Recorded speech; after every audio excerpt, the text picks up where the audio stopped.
The rain had already stopped when dawn broke over the Ferrari estate, leaving the world washed in silver. Mist clung to the manicured hedges and marble fountains, softening the edges of power. From the outside, the mansion looked eternal. Columns rising like ancient sentinels, windows glinting with cold precision. But inside, it carried the weight of something unfinished. Grief, perhaps, or guilt disguised as order. At 5 o'clock, the only sound came from the small servants' corridor at the back of the house, a soft rustle of fabric, the faint rattle of porcelain. Sarah Thompson moved like a shadow through the dim light, the hem of her uniform brushing the tiled floor. Every motion was quiet, calculated, practiced. She had learned in this house that silence was not just obedience, it was survival. She tied her hair into a low knot, fingers trembling as she glanced at the cracked mirror nailed to the wall above the sink. A faint reflection stared back at her. 26, tired but still young enough to hope. Pale skin that refused to hide her emotions. Eyes the color of warm amber that always gave her away. She pinched her cheeks to summon color, then adjusted the white apron until the fabric lay perfectly flat. The mirror caught the tremor of her breath. "You're fine," she whispered to herself. "Just breathe." Down the hall, the grandfather clock struck once, a single metallic echo that meant the same thing every morning. Time to begin. She took her cleaning cart and started the routine that had become a kind of ritual. The marble floors gleamed even before she polished them, but she knew every smudge, every hairline crack. She could tell when the roses outside were trimmed just by the way their perfume drifted through the kitchen vents. The house was alive in her memory, mapped through sound and scent. She knew its moods better than her own. At 6, she entered the study, his study. It was forbidden territory to most of the staff. Only Sarah was allowed inside now, not because she was trusted, but because she was invisible. That was how Luca Ferrari preferred his world, quiet, ordered, untouched by reminders of what he had lost. The room smelled faintly of whiskey and cedar wood. Heavy curtains blocked the sunrise, leaving stripes of light on the polished mahogany desk. There were framed photographs scattered across the shelves, smiling faces from another lifetime. A woman with sunlit hair. Her laughter frozen in glass. Sarah's hand hovered above one of the frames but never touched. She could almost hear the echo of her own restraint. Every morning she dusted the same shelf, careful not to shift anything, careful not to disturb the past. Then, just as she turned toward the door, the quiet changed. Footsteps. Slow. Deliberate. The kind that belonged to someone who owned the floor he walked on. She froze. Her pulse hammered so loudly she thought he might hear it. Luca Ferrari appeared in the doorway, dressed in a charcoal suit, though it was barely 6:30. He was tall, well over 6 feet, with the kind of presence that filled a room before he spoke. His eyes, a stormy steel blue, scanned her briefly before moving to the desk. "Leave the curtains," he said, voice low, controlled. "I like the light this way." Sarah nodded quickly. "Yes, sir." Her voice always came out softer around him, like the air thinned whenever he entered. She stepped back to let him pass, heart beating against her ribs. He didn't look at her again. Not really. To him she was a function, coffee appearing at his elbow, papers neatly stacked, silence perfectly kept. He took the cup she'd prepared, sipped, and frowned slightly. "You added sugar?" "Only half a spoon, sir. You seemed—" She stopped herself. He raised an eyebrow. "I seemed?" Her throat went dry. "Tired. Yesterday." For a heartbeat, nothing. Then he exhaled through his nose and set the cup down. "You noticed too much." She lowered her gaze. "I'm sorry." "Don't be." His tone softened, but only by degrees. Noticing is useful. Speaking isn't. The words should have stung, but somehow they didn't. He wasn't cruel, just distant. His grief had built walls around him thicker than the marble ones enclosing the estate. Sarah watched from the corner of her eye as he opened a file and leaned back in his chair, the light catching the streaks of silver beginning to thread through his dark hair. He was only 35, but loss had aged him faster than time ever could. Outside, thunder murmured far away, promising another storm. She finished the dusting and stepped out of the study, closing the door without sound. In the corridor, she leaned against the wall, exhaling the breath she'd been holding. He'd spoken more words to her today than in the past month combined. By midday, the house was awake. Staff moved quietly through the hallways. Deliveries arrived through the side gate. The kitchen buzzed with the muted rhythm of service. Sarah preferred the quieter tasks, the upper floors, the rooms no one entered anymore. They were full of ghosts, but at least ghosts didn't shout. She changed the sheets in the guest rooms, folded towels, arranged fresh lilies in crystal vases. The routine numbed her thoughts until she caught her reflection again, this time in the tall mirror at the end of the hallway. For a moment, she didn't recognize herself. The girl staring back looked fragile but resolute, as if carrying a secret she hadn't decided to confess. "You shouldn't stare," a voice said behind her. She jumped. It was Marco, one of the guards. Young, friendly, maybe too friendly. He grinned, holding a tray of mail. "You'll start believing the mirror if you keep that up." "I was just checking the dust," she lied quickly. He chuckled. "Sure you were. You going to the staff dinner tonight?" Sarah shook her head. "I have work." "Sarah, we all have work. Doesn't mean we can't eat." She smiled politely but said nothing. He hesitated, shrugged, and left. The silence that followed was oddly comforting. She wasn't used to attention, not even harmless attention. The only eyes she wanted to notice her never did. As the day wore on, clouds gathered again. By 5 p.m., the sky turned the color of pewter, and rain began tapping against the windows.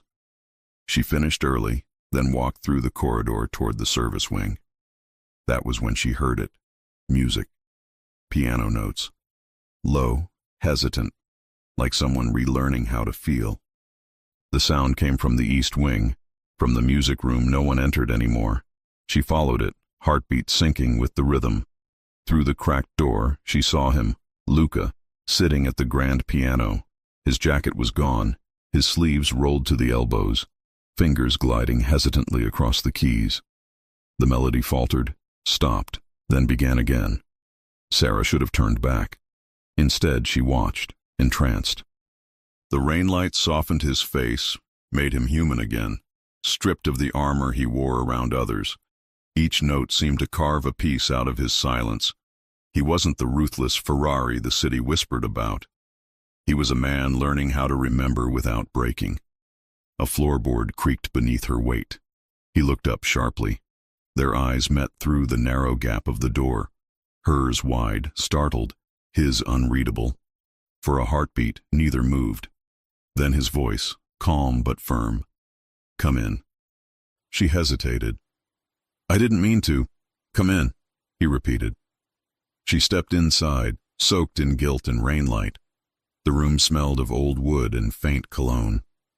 "I was just cleaning the hall," she murmured. "And spying?" he asked, but there was no bite in it. "I'm sorry." He studied her, fingers resting on the piano keys. "Do you play?" She shook her head. "Not anymore." "Not anymore," he echoed. "That means you once did." "A long time ago," she admitted. "Before life got in the way." He nodded slowly, eyes thoughtful. Life has a talent for that. Silence stretched between them, fragile and strange. Then he gestured toward the piano bench. "Sit." Her heart raced. "Sir, I can't." "It's not an order, it's an invitation." The word felt foreign coming from him. Invitation. She crossed the room and sat beside him, careful not to brush his sleeve. He played a few more notes, quieter now. "I used to play with my wife," he said softly. "She loved Chopin. The house feels empty without it." Sarah's breath caught. She didn't know what to say, so she said nothing. He turned slightly and for the first time really looked at her. "You're different from the others. You don't feel the silence. You listen to it." "I suppose silence is safer," she said. He gave a small, almost imperceptible smile. "Maybe. Or maybe it's just another kind of prison." She looked at him then, at the man everyone feared but no one truly knew. And in that instant she saw it. The grief behind the strength, the loneliness hidden beneath control. The clock in the hall struck 6, shattering the fragile spell. He stood abruptly, the moment folding into air. "Thank you, Miss Thompson. That's enough for today." She rose as well, smoothing her skirt. "Yes, sir." But as she turned to leave, he said quietly, "The coffee this morning, it wasn't too sweet. You were right, I was tired." She froze, a small smile tugging at her lips. "Thank you, sir." When she stepped into the corridor, the rain had started again, heavier this time. The mansion groaned under its weight, as if remembering something it wanted to forget. Sarah walked back to her room, every nerve alive, carrying the echo of piano notes and the realization that, for the first time, Luca Ferrari had seen her. Not as a shadow, not as a servant, but as someone real. Still, she didn't understand what that meant yet. She only knew the silence had changed. And somewhere behind her, in a room filled with ghosts and music, Luca stared at the door she had just closed, wondering why her absence suddenly felt louder than the rain. Morning came heavy and bright. A curtain of light dragged across the Atlantic until it pooled in the Ferrari windows like molten glass. The house inhaled coffee and discipline. It exhaled a hush that dared the world to try again. Sarah rose before the sun, as always, but something in her moved slower, the way a song lingers after the last note, the way a hand hesitates above a closed door. Last night's piano had not left her. She had gone to bed with Chopin under her skin and woken up with the echo of Luca Ferrari's voice in her throat. She pinned her hair, smoothed her apron, and reached for the small, worn notebook she hid beneath the folded uniforms in her drawer. It was cheap and soft at the corners, smudged by a life that didn't offer her many things to hold. She had begun writing in it the week she arrived, not to be read, to breathe. Pages filled with little truths that had nowhere else to go. The way fog moves like a living thing. The way power looks heavier up close. The way a man can stand perfectly still and still rearrange a room. "You never speak to me," she had written once, "but I have learned your silence." She tucked the notebook into the deep pocket of her skirt, told herself she would not add to it today, and joined the machinery of morning. At precisely 6:37, she slid into the study with his coffee. The room was angled to the east, blinds half open, and the light there could be cruel, sharper on truth than any afternoon sun. He was already at the desk, jacket on the chair, vest buttoned, tie pinned perfectly, sleeves unrolled. He had the look of a man who didn't intend to let the day dig its fingers in. "Good morning," she said, setting the tray down. He answered without looking up. "Good morning, Miss Thompson." She turned the handle of the cup toward his dominant hand, felt the tiny, now familiar thrill of knowing something no one had taught her, and stepped back. He looked up then, and for a second, did not look away. The glance hardly lasted a breath, but she felt it as a change in the air, a small pressure in her lungs. "You were in the music room yesterday," he said. Her pulse kicked. "I was in the corridor." "You were listening," he corrected, not unkindly. She swallowed. "Yes, sir." A pause. "Then you heard where I misremembered the left hand," he said, and the corner of his mouth notched as if the sentence cost less than it would have yesterday. "I'm out of practice." "Practice comes back," she said before she could stop the hope in her voice. "Faster than you think." He considered that, then the coffee, then her again. "Perhaps," he allowed, and lifted the cup. "Thank you for not pretending you weren't there." "I'm better at pretending when no one asks me to," she said softly. He made a sound that was almost a laugh and then wasn't. Honest and quiet. A dangerous combination. "Only for me," she replied. "Perhaps not only for you," he said, but his eyes had already slid to the document he'd been reading, and the spell broke as gently as it had formed. She finished her work in the study with the precision the room demanded. On her way out, she noticed the edge of a ledger pulled half an inch from the shelf, his order for the day already spilling beyond the desk. Without thinking, she reached to push it back flush.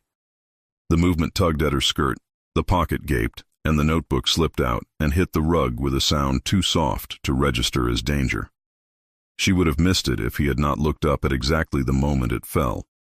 His gaze dropped to the small black book lying on the carpet. Sarah bent, heat firing through her, but he was faster. He picked it up with those careful hands that knew both gentleness and threat, and for one heartbeat she saw something on his face that looked like curiosity dressed as caution. "Yours?" he asked. Her mouth had gone dry. "Yes." "And what do you keep so close you'd bring it into this room?" She reached for it. "Just lists." "Lists," he repeated, as if she had offered him a code he was tempted to break. He did not step back. He unfolded a gesture that wasn't quite refusal and wasn't quite permission, and opened the notebook to its middle the way men open doors, the way they choose where to stand. Words stared up at him. Her handwriting was small and quick, letters knit tight when she was afraid, looser when she felt safe enough to be wrong. He read a line. His eyes changed. He read another, and the line of his jaw hardened. Not with anger, she realized, but with the violent effort of being seen without warning. He closed the notebook. Not harshly, precisely. "This is not a house for tender pages," he said, voice even. "Finish here." He slid the notebook into his vest pocket as if it were evidence he intended to guard against the world. "Then meet me at 11 in the East Garden." "Sir!" The room seemed to tilt under her feet. "Please." 11, he said, and was already moving toward the door. The conversation shelved under things that would happen whether she could breathe through them or not. Time became a room with no windows. She measured it in tasks, silver polished, glass reset, lilies trimmed to the right thirst. 11 approached like a verdict no one would read aloud. She had the nausea of a woman standing on a dock as a storm decides whether or not it knows her name. At 10:59, she stood by the glass doors that led to the East Garden. The sea hunched under a sky that had not yet decided about rain. The hedges along the balustrade glittered with the last of dawn.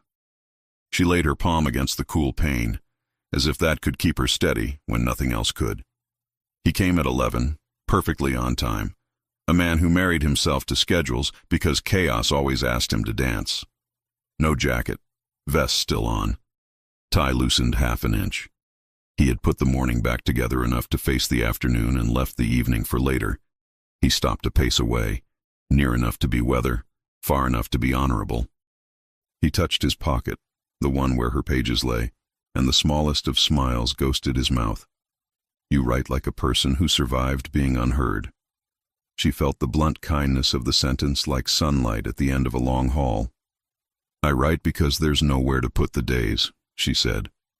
"If I don't, they put me somewhere instead." "I know something about that," he said, and the way he said it told her not to ask. Wind rattled the glass. The ocean pulled the horizon a fraction closer. "You wrote truth," he continued. "It unsettled me. I'm sorry. Don't be." His eyes held hers. "Unsettled is still alive." He looked over her shoulder at the roses, and when he spoke again, his voice had changed key by half a step. "A year ago, a reporter wrote that I don't grieve, I manage." He thought it was an insult. "It's simply the language I speak best. Your pages were not management. They were witnessing." She didn't realize she had stepped closer until she felt the heat of his presence. She had seen him at a distance every day for months. Up close, he was altogether different. The scar near his right brow was a fading parenthesis around a story he had never told anyone who wasn't already gone.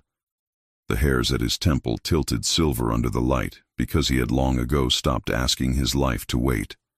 "I won't keep it," he said, nodding to his pocket, the notebook warm now with his body. "But I won't give it back until I understand why I was allowed to read it."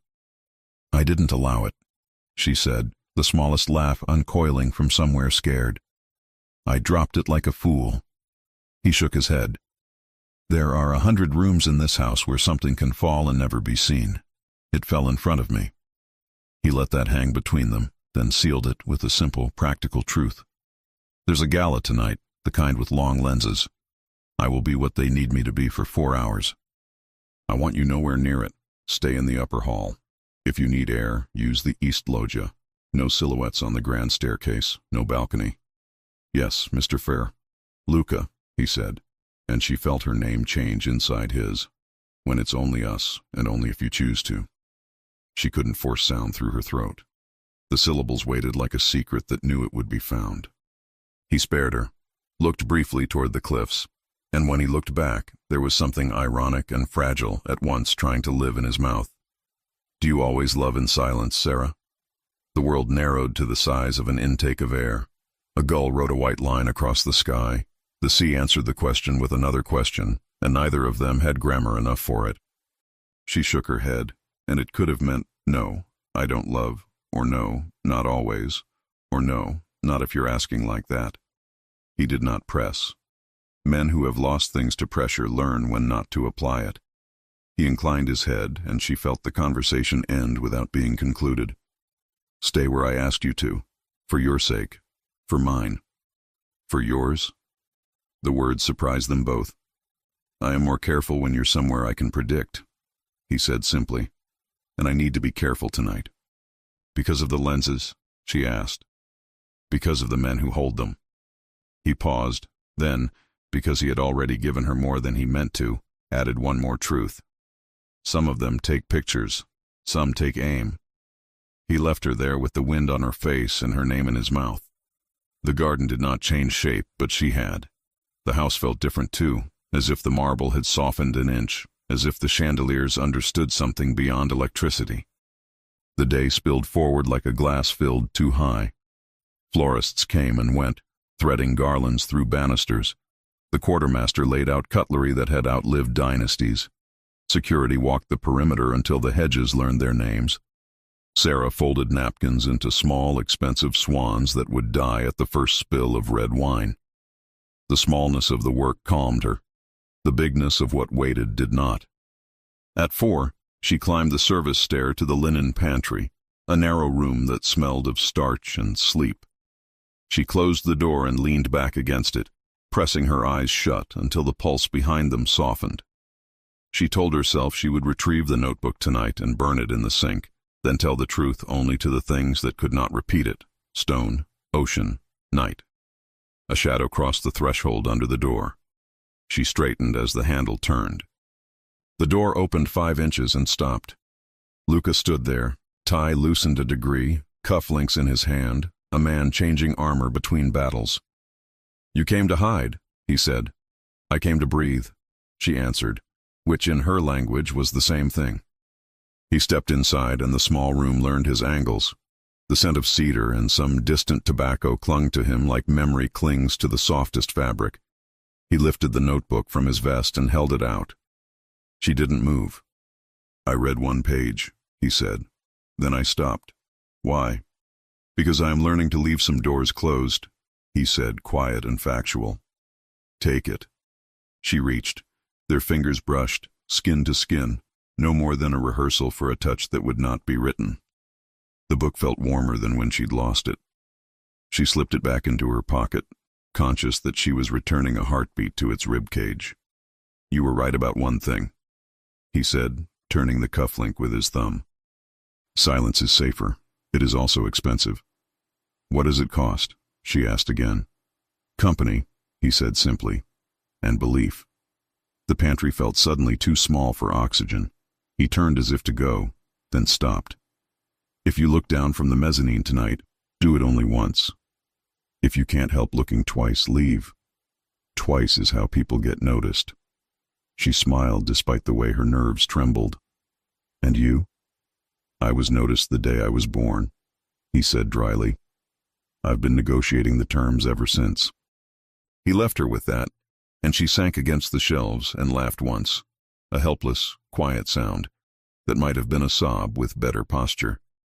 By 8 o'clock, the house glittered like a promise it intended to keep. Guests arrived in black cars that knew where to stop without being told. The orchestra tested the air and found it clear. The chandeliers chose a wattage that flattered money and made sin look like lacquer. From the mezzanine shadow, Sarah watched the world he had survived to own. He moved through it like gravity. Things fell into place as he passed. He was a practiced host, a precise smile, a glass lifted and never quite emptied. Every so often he glanced toward the upper hall, not enough to draw a lens, enough to steady her if she was watching. She told herself to look once. She failed. Twice, their gazes crossed. The second time, he tipped his chin a fraction. She stepped back into shadow, obeying. Pulse taxied to the edge of takeoff and held there. On the far side of the ballroom, two men she did not recognize stood too still for celebration. One wore a tuxedo that fit like a lie. The other's smile stopped at the teeth. Nothing about them was illegal. Everything about them was wrong. She didn't know the words for the world they came from, but the house did. Its wiring tightened, and the head of security's hand moved to the earpiece as gently as a man moves to touch a sleeping child. Down in the main room, a society columnist raised her phone and aimed it at the room's most photogenic axis. Luca in profile, a chandelier blazing above him like a crown. The empty space where a woman belonged beside him. Sarah felt the shot land without seeing the flash. She put a hand to her stomach without meaning to and stepped farther back. Behind her, cool air crept through the service hall, smelling of rain. She could have returned to the attic, hidden with clean sheets and the faithfulness of dust. She didn't. She stood where the marble met darkness and let the moment right itself. Below, he looked up one last time, and the way his gaze found the place where she wasn't said more than any vow she had ever heard. The orchestra lifted a waltz that wasn't Chopin but wanted to be. A waiter passed too close to the men who didn't belong. One of them jolted, and his jacket opened just enough to show a shape that lived only in dangerous clothing. The head of security turned his head and did not appear to turn his head at all. Sarah pressed herself flatter against the column and thought, he asked me to be careful so he could spend what courage he had only once tonight, not on me. She wondered what it would cost, this carefulness, what it would buy, this staying unseen. A door breathed somewhere near the terrace. Wind moved through the chandeliers with a voice like a match struck and blown out again.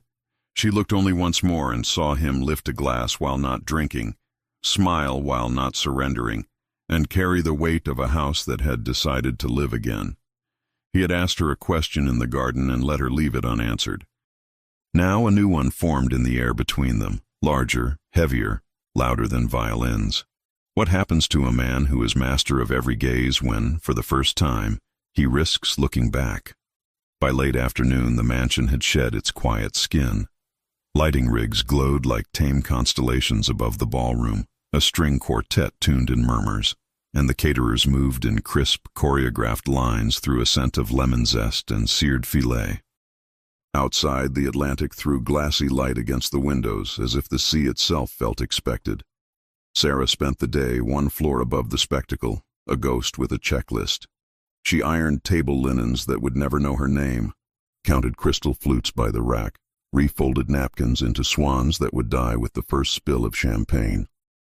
She kept to the service hallways the head butler had assigned. No loitering near the grand staircase, no lingering on balconies, no staff silhouettes and photographs, yet the hum beneath her ribs refused to obey. Every step she took aligned with another step she'd taken that morning, toward Luca's voice, toward the place where Sir had become Luca, and truth had been allowed to breathe. At 4:12 p.m. She reached for a stack of monogrammed cocktail napkins in the linen pantry, and the door swung inward from the other side. Luca stood framed by the narrow light, tie loosened, cufflinks undone, an immaculate storm. For a heartbeat, they stared. The pantry, no wider than a confession, captured his cologne, cedar, salt, smoke, and fed it back to her like a dare. "You followed instructions," he said softly. "I'm trying," she answered, meaning, "I'm trying not to look for you in every reflection." His gaze dipped to the tremor she couldn't command out of her hands. "Good." He took one crisp step inside and reached past her shoulder, touching nothing, touching everything, for an invisible something on the top shelf. The movement brushed his sleeve against the cotton of her uniform, fabric to fabric, spark to tinder. He paused as if measuring the danger, then withdrew. A man who could win a war and lose to a pulse. "Stay to the upper corridors tonight. If you need fresh air, use the east loggia, no sightlines from the lawn." She nodded. He didn't leave. Sarah. Her name in his mouth was a promise and a problem. When I look up in a room and see you, I remember that I'm not only a function. Her throat tightened. And when you look at me, I remember that I exist. Footsteps in the adjoining hall, voices, laughter, the clatter of a rolling cart, and the pantry swallowed its secret. He slipped out without another word, and the dark wood smelled for a second like improbable spring. The gala opened like a mouth. At 7, cameras arrayed along the front steps fired to life. At 7:16, the governor's office sent a deputy who smiled as if born to it. At 7:41, a society columnist brushed Luca's sleeve and purred for a quote about philanthropy. He gave her the sentence he had prepared, smooth as a blade that didn't show blood. He was good at this theater.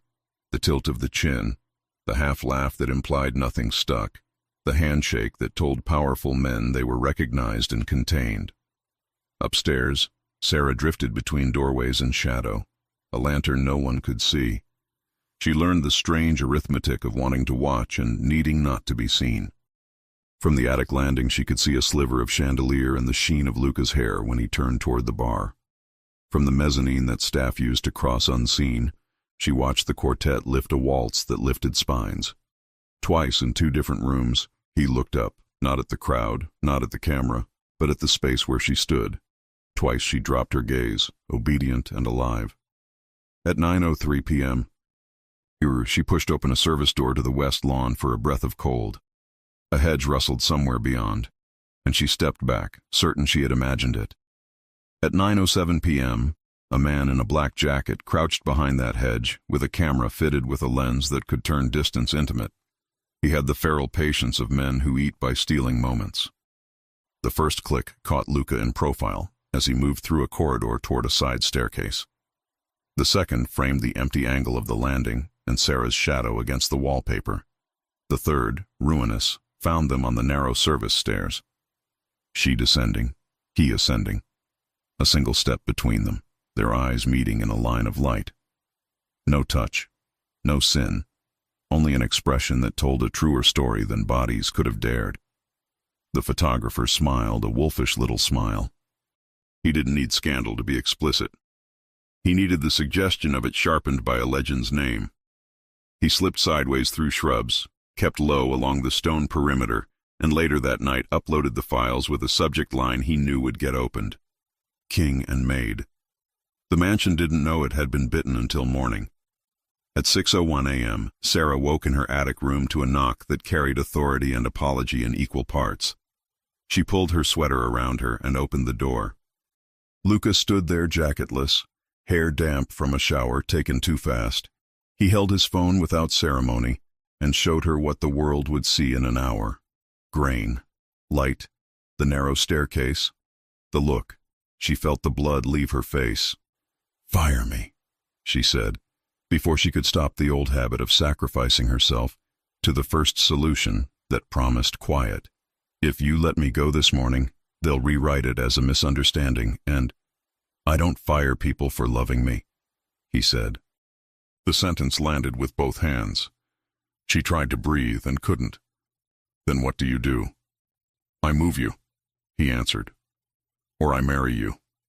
The attic light flickered as if even electricity disbelieved. She laughed, not because it was funny, but because her mind refused an option that sounded like salvation spoken too fast. "You don't even know my tea," she whispered, clinging to something small enough to hold. "I take it too hot. I forget to wait." One corner of his mouth lifted. "I know." He tucked the phone away, gaze steady. "You don't forget to wait. You pretend patience because the world told you to, and you like your tea too hot because heat proves the cup is yours." She stared at the floorboards until their knots steadied. "If I stay, I become a weapon they can use against you. If I go, I become a story they can finish without me. If you stay, I become a man who stops pretending his life is a mausoleum," he said. "If you go..." He stopped, not because he lacked words, but because the words he had would have broken. "Pack a small bag. 10 minutes. We'll decide before the world decides for us." After he left, the room sat with her. the way rooms do when they know they're about to change owners. She folded 3 shirts as if folding prayers, tucked her Psalms book into the side pocket, and smoothed the bed she'd slept in, as if it might keep her shape. Downstairs, the staff's radio crackled with news, voices tightening around the word publish. The first site would go live by 8. The aggregator would follow by 8:07. The talk shows would feast at 9. She met him in the small study off the East Loggia. The room had the quiet weight of oak and old victories. He stood by the window, phone to his ear, issuing instructions that felt less like defense and more like a redrawing of maps. When he hung up, he didn't speak for a moment. He looked at her the way a man looks at a horizon he knows he has to cross. "Movement buys you hours," he said at last. "Marrying buys you silence from people who only honor boundaries they recognize. And from the ones who don't honor any boundaries at all." Her question tasted like salt. "From them," he said, "I buy something else." "What?" "Time to take their teeth." She should have been afraid of that sentence. Instead, she found in it a kind of relief. He wasn't asking her to be brave alone. He was telling her how he planned to stand. "Say the word," he said. "Move, and I'll take you to the safe house in Montauk. Marry, and I'll make a statement at 10. We'll file the license today and hold the ceremony when you can choose a dress without apologizing for wanting one." Her answer rose and retreated and rose again, a tide against ribs. "You're asking me to choose you," she said. "I'm asking if you already have." She didn't realize she had stepped forward until she felt the heat of him near her hands. "I wrote a letter to a ghost," she whispered, and a man answered. He exhaled like someone who had finally put down a weight. He reached, but not for her, for the pocket where her letter lived like a live coal. He removed it, unfolded it carefully, and returned it to her palm. "It belongs with the person who knows how to hold it," he said. Her fingers curved around paper that had ruined and saved her in the same week. She wanted to say yes and wait in the same breath. The clock on the mantel said 7:56. The world would speak at 8 whether they had decided or not. The phone on his desk buzzed, a new message sliding into view from an unsaved number with the easy confidence of men who believe themselves untouchable. "Call it off, or the next photo isn't a staircase. It's a grave." Under the text, a JPEG thumbnail, an aerial shot of the East Garden, the view a sniper would see. The roses were bright as targets. Luca's face changed, not to rage, but to something colder and more useful. He tapped once, saved the number, forwarded, issued a name she had never heard and didn't need to. Then he silenced the phone and looked at her without flinching. "Move or marry, Sarah." Her heart slammed twice. Chose. "Marry," she said, the word small and immovable as a cornerstone. "If I must be a story, I'll be the one who tells it." He nodded, decision locking into place like the final bolt on a safe. "Then at 10, he said, "we make it true." He stepped closer, close enough that the world reduced to breath and salt and a future heavy with unknowns. He didn't kiss her. He pressed his forehead to hers, a contact that felt older than any ceremony. "I will not let them use you to hurt me," he murmured. "And I will not let them hurt you to shame me," she answered. The mantel clock ticked them forward, merciless and fair. The first headline hit the internet like a thrown stone. The second followed like a second stone, aimed lower. Outside, the ocean kept its own time. Inside, 2 people wrote a timetable the world hadn't planned for. When 10 o'clock comes and microphones bloom like a field of metal flowers, what will the king say, and who will believe him first? The wolves or the woman who just chose to stand at his side? The storm began the same morning the world decided to talk about them. By 8 a.m., Sarah's face, blurred but recognizable, had already appeared on gossip sites, whispered across talk shows, printed beside the words, "The Billionaire and the Maid." They dissected her background, hunted her past jobs, even traced her last foster address like it was a crime scene. They called her the girl who wrote a love letter to her boss. The article didn't care that she hadn't meant for him to read it. It didn't care that love, for her, wasn't a weapon. By 9, photographers stood at the iron gates, their lenses hungry for a glimpse of the tragedy behind the headlines. By noon, the housekeeper whispered that someone had called pretending to be a relative, asking for Sarah's birth certificate. By 1, Sarah was gone. She didn't slam doors or write a goodbye. She simply packed the same worn suitcase she'd once arrived with, left a folded note on Luca's desk, and slipped out through the service gate while security argued with the press. The note was short, her handwriting trembling. "I won't be the weapon they use on you. I love you enough to disappear." The ink had bled slightly, as if the page had already been touched by rain. She took the first train heading north. The world blurred outside the window. Trees, rain, cities that weren't hers. By nightfall, she found a small furnished studio in New Jersey, the kind of place where no one asked questions as long as you paid in cash. She worked at a corner market, crocheted blankets for extra money, and tried to erase her name from the world's memory. Days became weeks. The silence she had once worshipped now cut her open. Every time the bell above the market door chimed, her heart leapt. Every stranger with dark hair and tired eyes looked for half a second like him. But he didn't come. She told herself she didn't want him to. Then one morning, 2 months after the storm, nausea woke her before dawn. It wasn't nerves, it wasn't flu, it was something deeper. A flutter, a warning, a miracle. The drugstore clerk smiled when she saw the test in Sarah's shaking hands.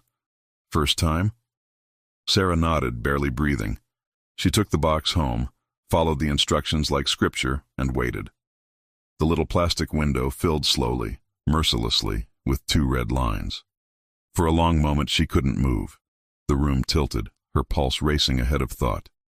Then the first tear fell.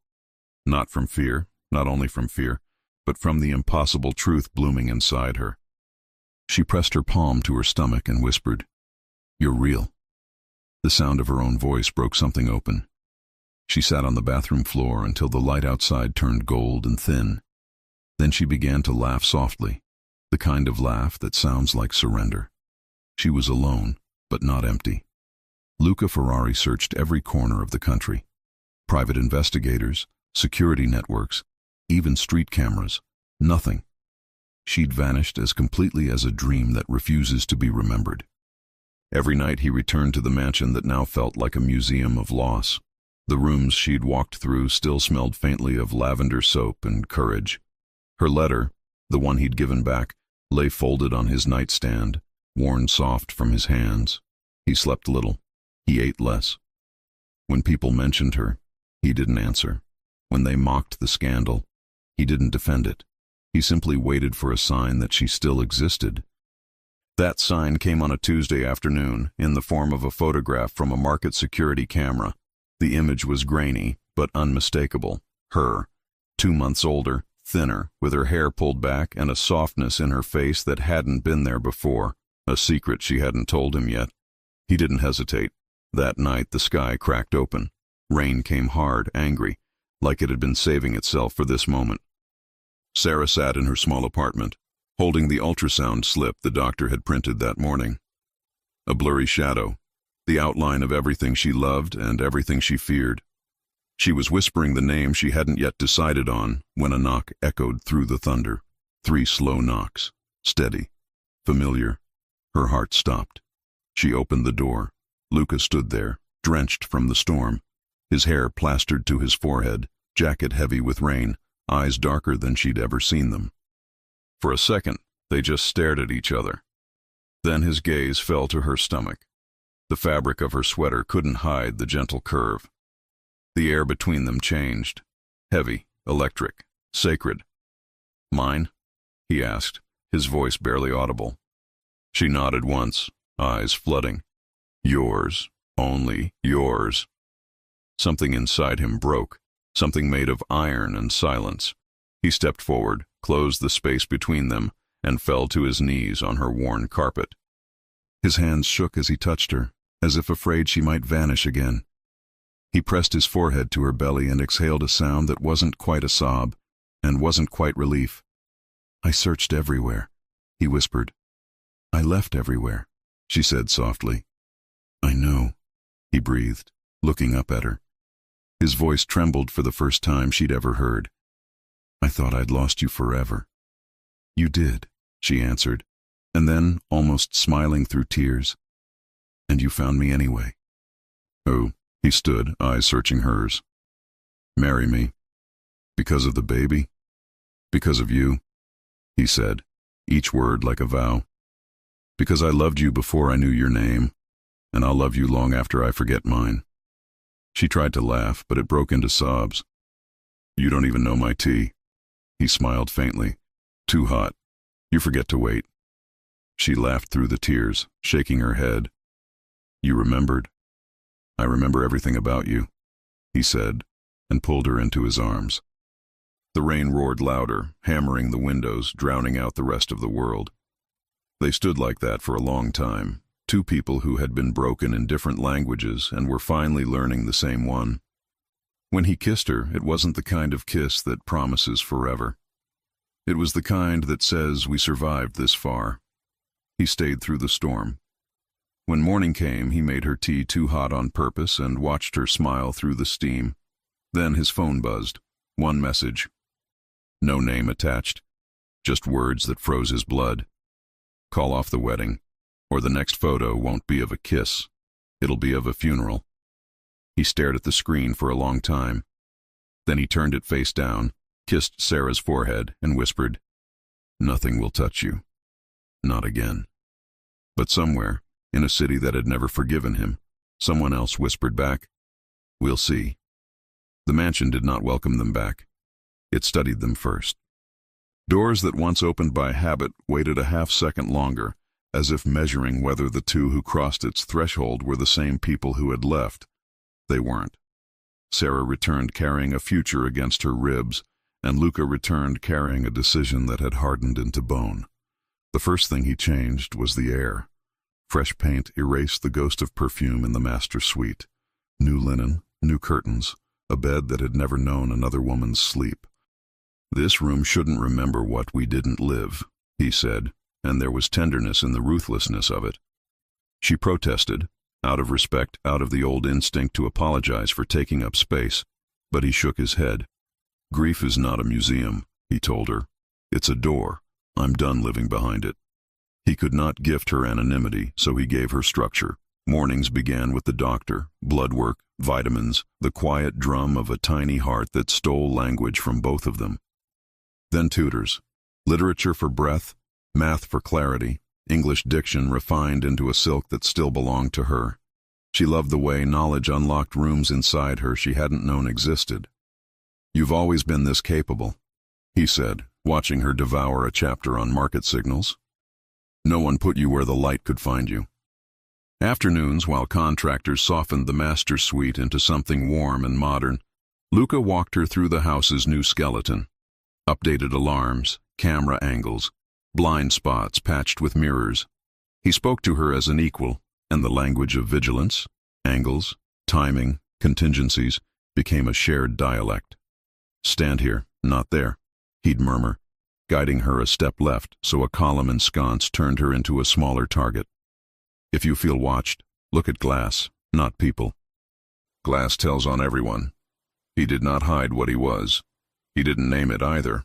But when a black SUV lingered 1 minute too long beyond the iron gates and two men laughed without smiling, Sarah understood the city's older laws were taking attendance again. Publicly, Luca refused shame. At a press conference, he did not delegate. He faced the field of microphones, those metal flowers that bloom for blood, and spoke in the calm of a man unafraid to be quoted. "Ms. Thompson is my fiancée," he said, each syllable threaded with steel. "Speculate less. Live more." The line ricocheted across networks and fed a week of panels, but something else happened too. The temperature shifted. Scandal tired, narrative hardened. When wolves get bored, they hunt elsewhere. When men with grudges get bored, they sharpen. The first sharpened edge arrived under her car, a tracker the size of a matchbox, magnetized to the frame. It was one of Luca's men who found it, his voice easy as he slid it into a clear bag, but the veins in his neck told another story. "They want patterns," he said. "We'll give them noise." That night, the convoy changed routes 3 times, then parked in different garages while devices slept in Faraday pouches like muzzled snakes.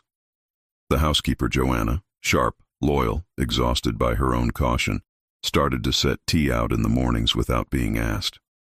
"For the baby," she would say, but sometimes her eyes added, "for my conscience."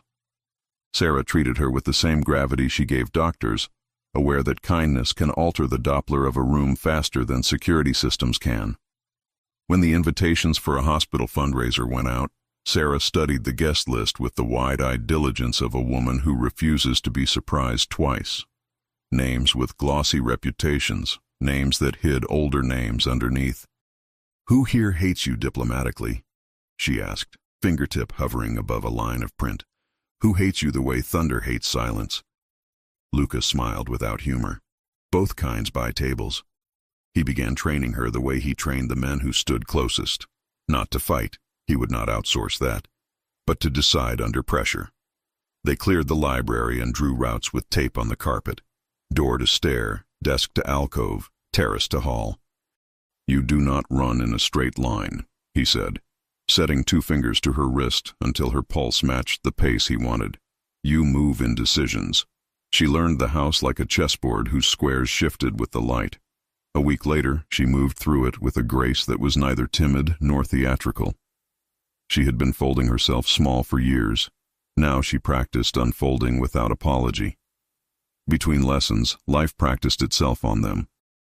He'd pause a briefing because the baby kicked, eyes going bright as if witnessing a miracle stealthier than any he had engineered. She'd stop reading to watch him sleep for 20 minutes on the sofa, the vulnerability of a man unarmored reminding her that strength wears many faces, and exhaustion is one of them. When a florist delivered a dozen white roses to the service entrance, no card, Sarah didn't think anything of it until she smelled a cologne that wasn't Luca's in the tissue paper. At the bottom of the box lay an envelope with her first and last name inked in a hand that pressed too hard. "A king's seed belongs to the kingdom." No signature. A flat line of menace. She brought the note to Luca without folding the fear that came with it. He lifted the paper, inhaled once, and something ancient moved behind his face. "Victor," he said at last, not to her but to the room, as if the walls should record the name. "I taught him not to wear cologne on jobs. He only wears it when he wants to be noticed." His jaw flexed. "He wants me to notice." Victor had been at Luca's side since 19, quick, loyal, brilliant at logistics, dangerous in the way men become when gratitude curdles into entitlement. He had drifted in recent months, arriving half a beat late to meetings, laughing at the wrong volume. Luca had defended him because history is a guilty defense. Sarah heard the fracture now. "Had. You think he sent this?" she asked. "I think he let someone use his habits," Luca answered, and that was worse. The threat came with choreography. A paparazzo with a lens like a telescope appeared at the East Dunes the next day and was escorted away, grinning. A security camera in the nursery blinked to black for 30 seconds at 2:11 a.m., then to white snow, then to normal. Nothing missing, nothing broken, everything touched by a suggestion. At breakfast, the gate intercom buzzed 4 times in 10 minutes. Delivery, meter check, neighbor's driver, none of them true. This is how malice tests a perimeter, 1 feather at a time until the bird forgets it can fly. Luca widened the circle of protection. He rotated men, called in old debts, cut off 2 lieutenants whose loyalties sounded rehearsed. He began each day with 3 questions.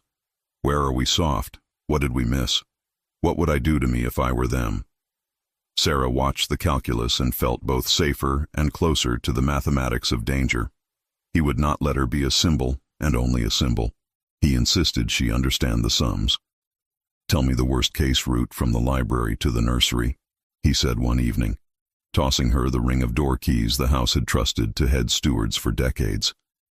She walked it aloud, through the East Hall, down the service stair, across the gallery, then stopped herself.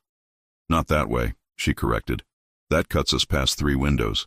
Better to double back, take the back stairs, and use the secret door through the cedar closet."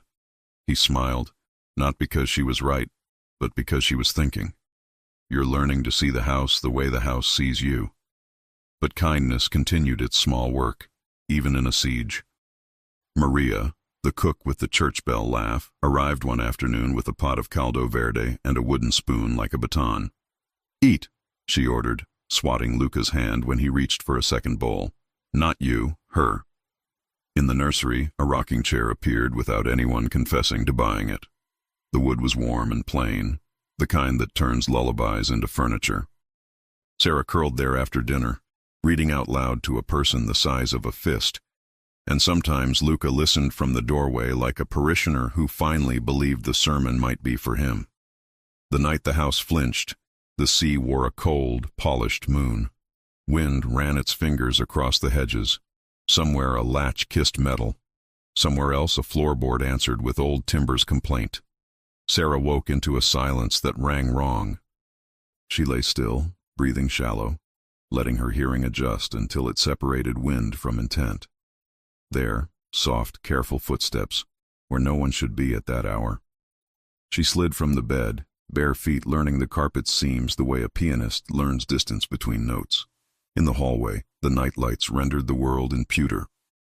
She reached the nursery door and felt, in the small hairs along her forearms, in the steady thud of the house's heart through the plumbing, the presence of someone on the other side. The monitor flicked to life on the credenza before she could touch the knob. The screen washed blue, then green, then showed the crib in grainy black and white, empty as it should be this side of birth. A shadow crossed the far wall. Not wind, not a staff member. A shape that flowed along the baseboard as if it owned the floor. Sarah's hand found the button under the chair rail that Luca had shown her, silent alarm, east wing only, and pressed. Somewhere below, a vibration ran through circuits she could not see. She held her breath. Another shadow moved. A voice, low, close, wrong, spoke her name once as if tasting it. Sarah. She froze.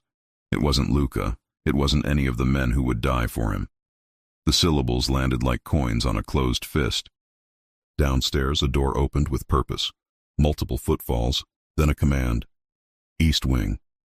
The shadow at the far wall paused, listening to the house listen to it. Sarah stepped back, measuring the distance to the master suite, to the cedar closet, to the little life under her ribs. When the nursery door handle turned a fraction, the sea seemed to tilt. How do you defend a future that hasn't yet taken its first breath? And when the door finally swings, who will be standing on the other side? The man she chose, or the past he can't stop from knocking? The handle stilled, as if whoever stood there could hear the house listening back. Sarah kept one palm on the chair rail's hidden button, the other on her stomach, counting her breath the way Luca had taught her. Slow, measured, mean it. Footfalls below multiplied, a ripple of response moving like current through wiring and men. The door edged open the width of a coin. A gloved hand slid in and found the inside latch as if it had practiced the room in daylight. Sarah stepped sideways into the slice of shadow between armoire and wall. No panic, only the bright clarity that sometimes arrives where fear should live. When the figure slipped through, backlit by the hall nightlight, he favored his left knee. Not staff, not wind, not Luca. "Sarah," he said low. The syllables dropped too heavy, a mouth that liked to own names. She didn't answer. She reached instead for the nursery humidifier's cord coiled on the floor and wrapped it once around her wrist, the way a sailor ties to a line. The man moved toward the crib, saw it empty, and smiled, an ugly little curl of contempt, then turned his head toward the master suite. He wanted the spectacle, not the child. He wanted them. "Wrong room," she said, and the sound of her own voice steadied her. When he pivoted toward the noise, she yanked the cord from the wall. The plug snapped free with a spark. She flicked the switch. The room dived darker. He swore. From the hallway, a whisper click, safety off. "East wing, now!"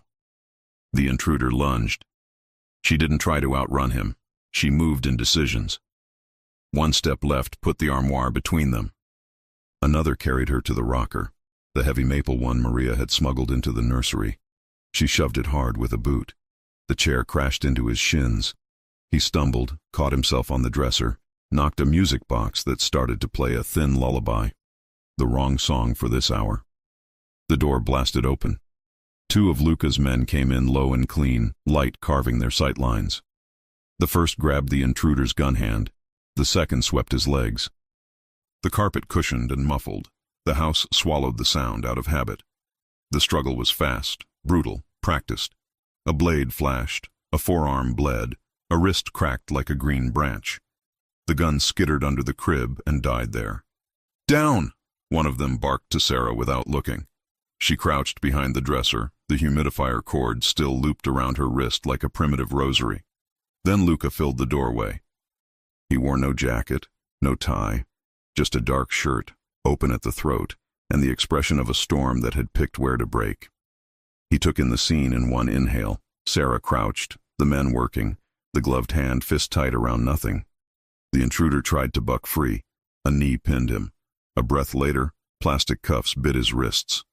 "Clear," the first guard said, chest rising, falling. One down, two shadows seen on the south hedge. Gone. Luca stepped through glass moonlight and knelt in front of Sarah before she could stand. His hands hovered, not touching until her nod gave permission. Warmth closed around her forearms. "Are you hurt?" She shook her head and found her voice. "He went for the crib first, like he wanted me to watch him, not find anything." Luca's eyes altered by a shade only those closest ever recognized. He stood, turned. "Who sent you?" The man on the carpet laughed once, thin, bloody. He lifted his head enough to find Luca's face. "Victor says hello." The room moved without moving. The name hit the air like a thrown glass. One of the guards' jaws clenched.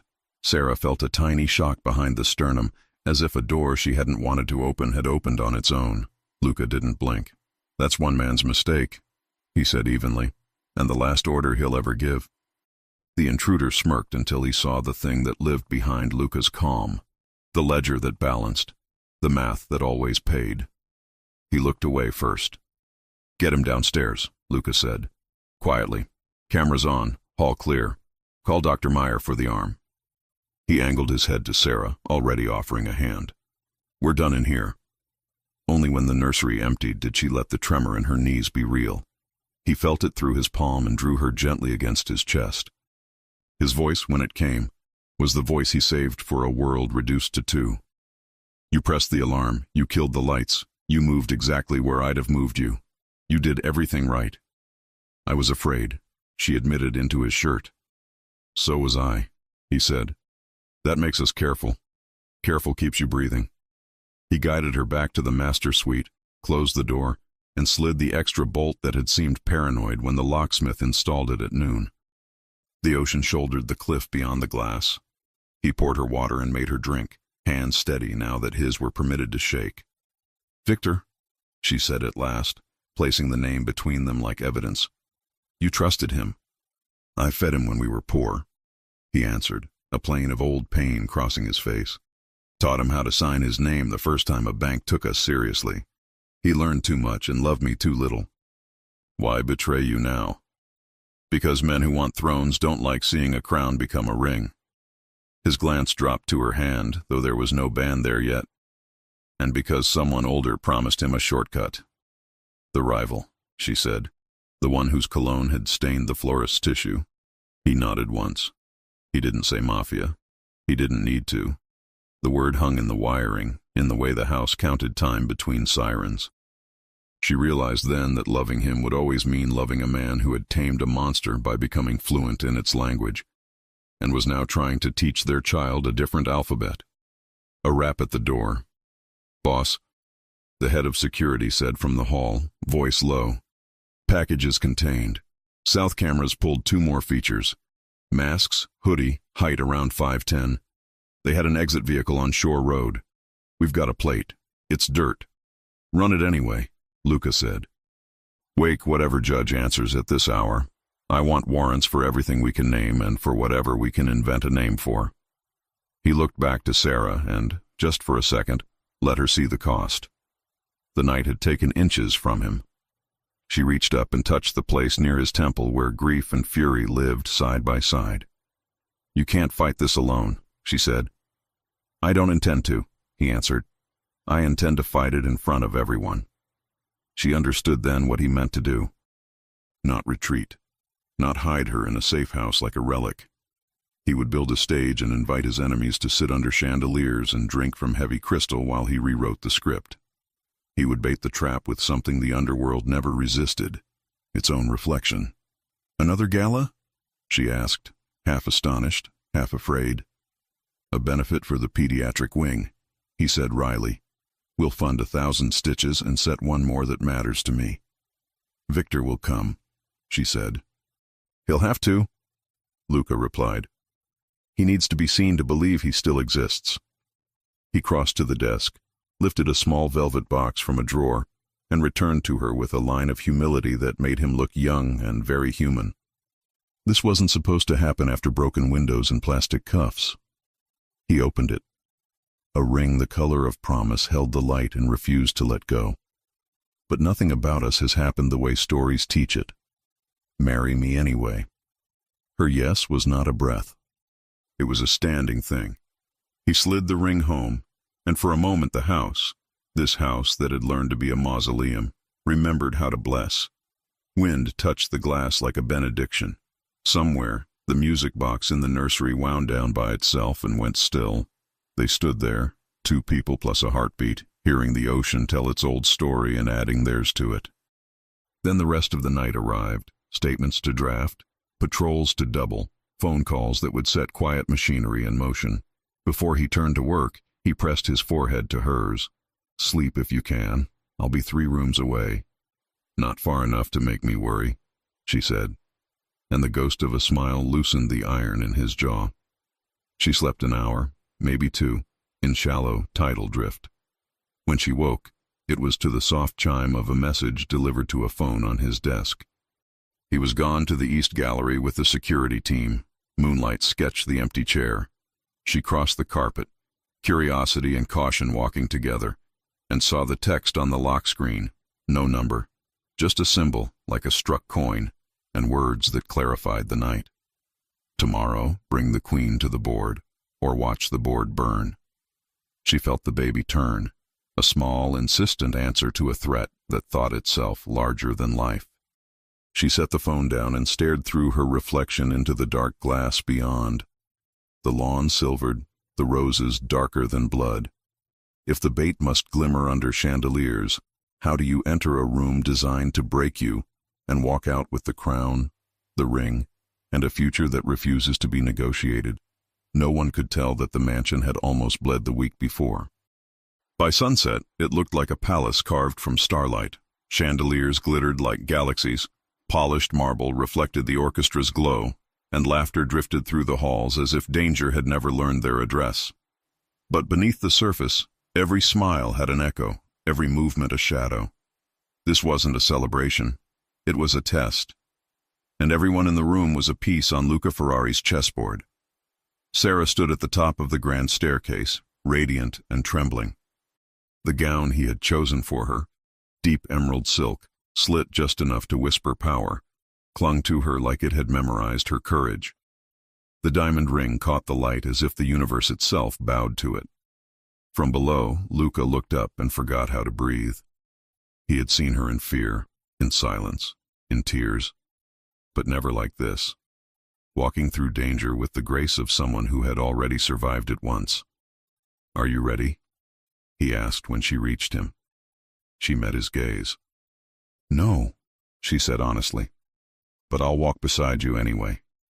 He smiled faintly. "That's all I ever wanted." Together they entered the ballroom. The air shimmered with wealth and gossip. Every step they took silenced a dozen whispers, replaced by 100 camera flashes. The world saw only beauty. The billionaire and the maid turned fiancé. But those closest to Luca's world saw the bait glittering beneath the diamonds. Victor would come. He had to. He wouldn't resist the chance to humiliate the man who'd built an empire without him. Luca's security men melted into the crowd. Tuxedos disguising holsters, champagne glasses disguising communication lines. The string quartet played something slow, elegant, masking the rhythm of the heartbeat in Sarah's throat. She leaned close, her voice barely a breath. "Do you see him?" "Not yet," Luca murmured. "But he's here." The words slid between them like the hush before a storm.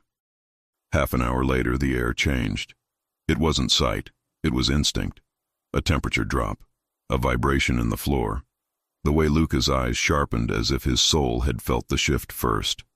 Victor stepped out from the far end of the hall, clean-shaven, impeccably dressed, smiling with the kind of confidence that only hatred can buy. He clapped, slow, theatrical. "Bravo, amico mio. You always did know how to throw a party." Every security guard tensed, but Luca raised a single hand. "No," he said quietly. "He's mine."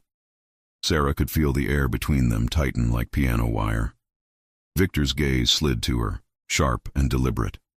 "So this is the new queen. I thought you preferred women who stayed quiet." Sarah didn't flinch. "And I thought cowards preferred to hide behind shadows," she said, voice steady. A murmur rippled through the guests. Victor's grin faltered. "You have spirit, signorina. That will make the funeral more dramatic." Luca's jaw flexed. "Touch her, and I'll end you before you finish your sentence." Victor said softly. "But you already did. You ended me when you chose her instead of loyalty. I built your empire with these hands, and you repay me with exile." "You sold information to men who wanted me dead," Luca said. "I gave you everything." "You gave me ghosts," Victor spat. "And now I'll return the favor." The ballroom had gone silent. The orchestra froze mid-note. For a moment, no one breathed. Then the lights flickered. A scream tore through the air, short, sharp, not Sarah's, but close enough to make Luca move. The chandeliers dimmed, glass trembled. The power cut for a heartbeat, and when the backup lights flared, Victor was gone. "Get her out," Luca barked. But Sarah shook her head. "No, you said this ends tonight." He turned to her, fury, love, and fear colliding behind his eyes. "It does, but not with you in the line of fire." She held his gaze unyielding. "Then I'll be behind it. I'm not running again." He stared at her, this girl who had once been invisible, now burning like light itself, and realized she wasn't asking permission. She was choosing him, even in war. He pressed a gun into her hand, not to use, but to keep her alive. "Stay near the column. If you see anyone but me, aim low. The first shot is for warning. The second is for mercy." She nodded. "And the third?" He met her eyes. "There won't be a third." Outside, thunder rolled across the ocean. Inside, the storm was already breaking. Shots cracked in the corridor, quick, controlled, too close. Security shouted orders. Glass shattered near the terrace. Sarah crouched behind the marble pillar, pulse wild. Through the chaos she saw him, Luca, moving like the storm itself, precise, relentless, unstoppable. He cornered Victor near the balcony. Rain whipped in through the shattered doors, drenching both men in the kind of darkness that reveals everything. "You could have walked away," Luca said. "I did," Victor hissed. "And you sent hunters after me anyway. I'm just returning the favor." Luca raised his weapon, eyes hard. "Then let's end the balance." But Victor only smiled, that terrible knowing smile, and glanced past him. Too late for that. Luca spun just in time to see the red laser dot climbing Sarah's back from somewhere high above. "Sarah!" The gunshot came before the echo. She fell backward against the marble, the sound swallowed by the thunder outside. The crowd screamed, and time fractured into slow motion. Luca dropped his weapon, caught her before she hit the floor. "No, no, stay with me," he whispered, his voice breaking for the first time in years. Her fingers, trembling, found his cheek. "You promised," she murmured, blood glistening at the edge of her sleeve. "Nothing would touch me." He pressed her hand against his heart. "I lied." Then he lifted his head toward the balcony, toward the rain and the man who had taken everything he loved twice in one life. And the mansion that had been filled with music finally remembered the sound of war. For a heartbeat after the shot, the world became only pulse, hers, his, the house's. Then color and sound slammed back in, rain tearing through the shattered terrace doors, crystal chiming on marble, a chorus of gasps that broke into prayer. Sarah's body slackened in Luca's arms, then fought to hold on, as if life itself were a rope and she refused to let it burn through her palms. "Look at me," he said, voice hoarse, anchoring her gaze with his. "Right here." She obeyed. Of course she did. The wound bloomed just below her shoulder, a cruel red crescent that promised pain without sentence. Not center mass, not fatal, if he moved fast. The laser dot vanished, then reappeared on the column behind them, jittering, high angle, bad wind, a rifle kissing a roofline. Luca pressed Sarah's hand tight against the wound. "Count with me," he ordered, dropping back into calculus to keep her awake. 10 down to 1. 10, she breathed. 9. He tore his jacket, bound pressure, and lifted her behind the pillar with a movement that had lifted men out of worse. 8. East roof. The head of security barked into his sleeve. South stair, go. 3 men broke from the ballroom and bled into the architecture. The string quartet, frozen mid-phrase, set their instruments down as if laying flowers and fled with the glittering crowd. Only the house stayed to watch. The house always stayed. Victor retreated to the terrace edge, half haloed by rain. "This is your future," he shouted over the storm. "Screams in rooms you thought you owned." Luca rose. He didn't shout back. Men like him rarely need volume.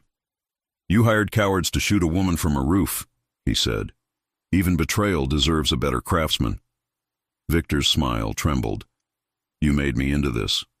"No," Luca answered, leveling his weapon. "Not at Victor's heart, but at his hand. I made you a brother. You broke it." The shot that followed was surgical. Victor's pistol spun across the wet stone and clanged against the balustrade. He howled, clutching a hand that would never aim clean again. Security flooded the terrace like tide. 2 pinned him. 1 cuffed him. Another read rights through rain that didn't care. Above, a red dot skittered, vanished, reappeared on slate. The shooter moving, panicked, learning too late that wind is honest even when men aren't. "Roof team," someone crackled. "Visual." A staccato of commands. A shout, "Drop it!" A weapon clattered across shingles, hands lifted to the sky like a bad prayer. The night exhaled. Inside, Luca was already on the floor with Sarah again, eyes moving the way triage eyes move. 7, she whispered, stubbornly working the count backward. He forced a smile that felt like penance. "You're late to your own bravery," he said, ripping a linen napkin, packing, tying. "Always have been." 6, she said, then winced, then, of all things, laughed once, breathless. "You're dripping on me." "It's nothing." He lied. It was rain. It was blood. It was the whole life he had learned to wear like a suit cracking open at the seams. Sirens approached, a chorus layered over strings that had fallen silent and the ocean that never did. "EMS is inbound," the head of security confirmed, hand to his earpiece. "Shooter in custody. Victor too." He glanced down at the ring on Sarah's hand and blinked hard once, as if that small light outshone the storm. "I told you I wouldn't run," Sarah murmured. "And I told you there wouldn't be a third shot," he said. "Meaning I failed, meaning forgive me." She read it and shook her head. "You promised me truth," she whispered. "Don't break that one." He pressed his forehead to hers for the second time that night, the way men who believe in nothing still imitate prayer. "Not that one," he vowed. The ambulance stole her into clinical light. He followed in a second car with sirens eating distance. In the ER's fluorescent thrum, time lost its edges. Nurses cut emerald silk. A doctor's voice surfaced through the storm in his chest. "Clean entry, no exit. Lodged shallow. Lucky, very lucky." Someone cut away the linen bandage he'd tied, and another voice, soft, kind, said, "Whoever did this saved you minutes." He didn't say I did. He stared at his stained hands like they were maps of countries he refused to visit again. When they wheeled her to imaging, a tech paused at the doorway and glanced at her chart. "How far along?" she asked without prelude. Sarah answered, and the young woman smiled in that private way women smile at each other around miracles. She returned 10 minutes later with an ultrasound cart and a conspiratorial whisper. "We're not supposed to," she said. gel already warming in her palm. "But after a night like this, you deserve to hear a heartbeat." The room dimmed. The monitor blossomed into grainy cosmos. A pulsing star flickered in a river of shadow. Luca gripped the bed rail as if the planet were listening. The sound, when it arrived, filled all the parts history had scraped bare. A small, insistent drum insisting on future. He closed his eyes and let it revisit rooms where grief had slept. "Still with us," the tech said, quietly triumphant. "Still dancing." Sarah's laugh turned to tears at once. Luca didn't wipe them. He had learned some tears deserve air. He kissed her temple and looked at the black and white galaxy like a man who finally believed in constellations with his own name. By dawn, statements had been signed. Ballistics would marry rooftop rifle to rooftop shooter. Phone logs would braid Victor to a rival boss who'd fled state lines on a ghost train. Wire transfers would surface with the patience of facts. The DA, who didn't like owing anyone, owed Luca a nod anyway. "We have what we need," she said, "meaning you've danced in smoke for decades. This time you handed us fire." He returned the nod without triumph. He had learned too many times how expensive victory can be. He stood at Sarah's bedside when the room quieted. Weak light found her face. Without makeup and gown, without a chandelier making a religion of her bones, she looked exactly like the first morning he saw her place coffee on his desk. Steady hands, trembling heart, unstoppable. "Victor will talk," she murmured. "He already has," Luca said. "Not to me. To a man in a suit who hates the word family for how men like me use it." A corner of his mouth moved. "I told them everything they needed to hear, about the rival, about laundering through fake charities, about a florist who remembers cologne." He paused. "About what the east roof sees when the wind shifts." She considered that. A man rewriting his life not with apology but with choice. "The cost?" she asked.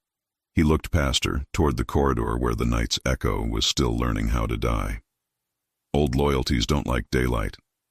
Some will call me traitor for burning the map." He returned to her eyes. "Let them. I'm not raising our child on a street that believes debt is destiny." "You're sure?" she pressed, not because she doubted, because she wanted him to hear his own certainty. He breathed out, old engines winding down. "Yes." She exhaled too, reached for his wrist, and guided his hand to the place where the heartbeat had thundered moments earlier. "Then teach them a new arithmetic," she said. "Start with us." 2 weeks turned into ceremony. The press expected spectacle. They received something quieter, more dangerous, a wedding that looked like truth. The chapel on the estate, once cold, once full of echo, wore lilies and late sun. Maria cried from the second pew. Joanna, who had confessed her bargain with fear, cried too and refused to sit, choosing to stand like penance and benediction both. Luca didn't invite half the city. He invited the ones who had stayed when the lights flickered. He wore a simple suit and the face of a man who'd dismantled a kingdom and built a home instead. Sarah wore ivory that forgave gravity. The bandage peeking beneath the sleeve had faded to a pale comet. When the priest asked the old questions, their answers sounded new. "I choose you," she said, "because love is a decision repeated." "I choose you," he said, "because power is only clean when it kneels. Rings found fingers, names found futures." Somewhere in the back, a reporter lowered her phone, then closed her eyes as if praying for her own life to change. They didn't dance long that night. They didn't need to. A storm flirted with the horizon and changed its mind. The ocean, faithless, faithful, licked the cliff and lay down like a dog at their feet. Spring arrived at the mansion like a verdict in their favor. The roses Sarah had insisted on pruning after the worst night returned furious with color, as if beauty had decided to hold a grudge against fear. The nursery learned the warm weight of mornings. On a rain-washed afternoon in March, the boy arrived with lungs that argued eloquently for existence. Luca's hands shook when he cut the cord. Sarah laughed, crying, the way women laugh when pain finally turns into a person. Gabriel, they named him, because angels are message and muscle both. Luca did not delegate midnight. He changed diapers with the concentration he used to reserve for balance sheets. He fell asleep once in the rocker with Gabriel on his chest and woke to Sarah watching him and the world he used to rule watching nothing at all. He understood then that conquest had a different shape than he'd been taught. Smaller, warmer, louder at 3 a.m. The baptism unfolded under a sky arrogant with blue. Guests came in better clothes and softer eyes. Marjorie Vass, queen of the sharpened column, stood on the lawn and lowered her pen. "I misread the story," she admitted to Sarah at the punch bowl. "It's not king and maid, it's man and woman." Sarah smiled and didn't gloat. "We all learn to read better," she said, bouncing Gabriel, who regarded the world with a seriousness that felt inherited. Later, with the house exhaling guests, they climbed to the widow's walk where wind writes its own vows. The sea below was a long, glittering sentence. Gabriel slept, a bundled parenthesis against Sarah's heart. Luca stood behind her and tucked a wild strand of hair where it belonged. "Do you still hear the past knocking?" she asked, not afraid now, only curious. "Sometimes," he said, honest. "But it knocks softer. And when it doesn't..." He kissed the place where her shoulder had healed, a pale moon of another life. Then we answered together. The house listened. A gull stitched white across blue. The roses below held their color like a necessary oath. Inside, the monitor in the nursery blinked to life and showed an empty crib. A second later, a nanny's gentle hand lowered Gabriel into frame. Safety, it turns out, is a choreography, not a promise. Luca laced his fingers through Sarah's. "I will always owe the people I once was," he said, gazing past the horizon where numbers and names used to matter more than breath. "But I don't owe them our son." She leaned into him, the wind a cathedral around them. "Then let's spend the rest of our life paying forward instead." He smiled, a rare, unguarded phenomenon made common by practice. Below them, the mansion, no longer mausoleum, no longer battlefield, learned a new language, too. Laughter in hallways, lullabies on night air, the quiet heroism of ordinary days. Somewhere in the city, an old rival signed a plea. Somewhere else, Victor stared through glass at a sky that no longer changed for him. Their names would enter ledgers and leave them. The only ledger that mattered up here beat under a small blue blanket. As sun leaned west and ocean light turned honey, Sarah tipped her face to Luca's and kissed him. Not with the fever of survival, but with the calm of a country finally mapped. He tasted salt and spring and the simple pride of a man who had chosen his own ending. "Home," she whispered.